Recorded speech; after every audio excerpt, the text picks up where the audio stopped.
Hey everyone, and welcome back to the channel. Today, we are going to explore one of the most significant and profound events in human history, the crucifixion of Jesus, for billions of people. This isn't just a historical event. It's the cornerstone of their faith, but what actually happened on that day over 2,000 years ago? Let's take a closer look. Moving beyond the familiar images to understand the details and the deeper meaning, our story begins in Jerusalem. During the festival of Passover, the city was bustling, filled with pilgrims from all over. Jesus had been arrested the night before in the Garden of Gethsemane. After a series of trials, first before the Jewish High Council, the Sanhedrin, and then before the Roman governor, Pontius Pilate, he was condemned to death by crucifixion. Now, crucifixion was a Roman method of execution. And it was brutal. It was designed not just to be painful, but also to be a public spectacle. A warning to others. Victims were forced to carry their own crossbeam, the patibulum, through the streets to the place of execution. For Jesus, this journey is known as the Via Dolorosa, or the Way of Suffering. The Gospels tell us that he was so weakened from the scourging he had endured earlier that a bystander, Simon of Cyrene, was compelled by the Roman soldiers to help carry the cross. The site of the crucifixion was a place called Golgotha, which means the place of the skull. It was likely a quarry or a hill just outside the city walls. Once there, the process was horrifyingly systematic. The victims' arms were stretched out across the crossbeam, and large iron nails were driven through their wrists, not their palms as often depicted. This was because the bones and ligaments in the wrists could better support the body's weight. The crossbeam was then hoisted up onto a permanent upright post. A small block of wood might have been attached to the post to act as a crude seat, which would prolong the ordeal by preventing the victim from suffocating too quickly. Their feet were then nailed to the post, one over the other. Imagine the scene. Jesus was crucified between two criminals. Above his head, Pilate had a sign placed, written in Hebrew, Latin, and Greek. It read, "Jesus of Nazareth, the King of the Jews." This was meant as a mockery, but for believers, it held a profound truth. The Gospels record several statements Jesus made from the cross, often called the 7 last words. These aren't just random utterances. They reveal so much about his character and mission even in his final moments. He says, "Father, forgive them, for they know not what they do." A remarkable display of compassion for his executioners. He reassures one of the criminals crucified with him, saying, "Truly, I say to you, today you will be with me in paradise." He also ensures his mother, Mary, will be cared for by entrusting her to his disciple John. These words show love, forgiveness, and a deep sense of purpose that transcended his physical agony.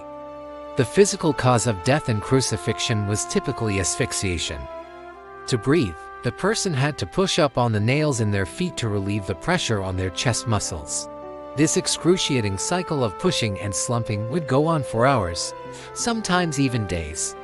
Eventually, exhaustion would set in, and the person would no longer be able to push up, leading to suffocation. For Jesus, the ordeal lasted about 6 hours, from around 9 in the morning until 3 in the afternoon. The Gospels describe a supernatural darkness covering the land during the final 3 hours. At the end, he cried out, "It is finished," and then, "Father, into your hands I commit my spirit." With those words, he died. What happened next is just as significant. The Gospels record that at the moment of his death there was an earthquake, and the veil in the Jerusalem temple, a massive thick curtain separating the holy place from the most holy place, was torn into from top to bottom. For Christians, this was a powerful symbol. It signified that through Jesus' sacrifice, the barrier between God and humanity was removed. Access to God was now open to everyone, not just the high priest once a year, to confirm his death. A Roman soldier pierced his side with a spear, and the Bible says that blood and water flowed out. Because it was the eve of the Sabbath, the bodies had to be taken down from the crosses before sunset. A man named Joseph of Arimathea, a respected member of the Jewish council and a secret follower of Jesus, bravely went to Pilate and asked for the body. Pilate granted his request. Joseph, along with Nicodemus, another secret disciple, prepared Jesus' body for burial according to Jewish customs. They wrapped it in linen cloths with a mixture of myrrh and aloes, a huge quantity about 100 pounds worth, which was a tribute fit for a king. They then laid him in a new tomb that Joseph had carved out of the rock, and a large stone was rolled in front of the entrance. And this is where the historical accounts might seem to end, but for Christians, it's just the beginning of the most important part of the story. Because 3 days later, the tomb was found empty. The resurrection of Jesus is the central belief of Christianity. It's the ultimate declaration that love is stronger than hate, and life is stronger than death. The crucifixion isn't just a story of suffering. It's a story of incredible love and sacrifice. It is seen as the moment when Jesus took upon himself the weight of all the brokenness in the world to offer forgiveness and a new beginning. Whether you view this event through the lens of faith or history, there's no denying its impact. It has shaped cultures, inspired art, and transformed countless lives for 2 millennia. It's a story that invites us to reflect on the nature of sacrifice, forgiveness, and the power of redemptive love. It's a heavy topic, I know, but also an incredibly meaningful one. Understanding the details helps us appreciate the depth of what took place on that hill outside Jerusalem. It is a story that continues to resonate and offer hope to people all over the world today. Thank you so much for joining me to explore this profound event.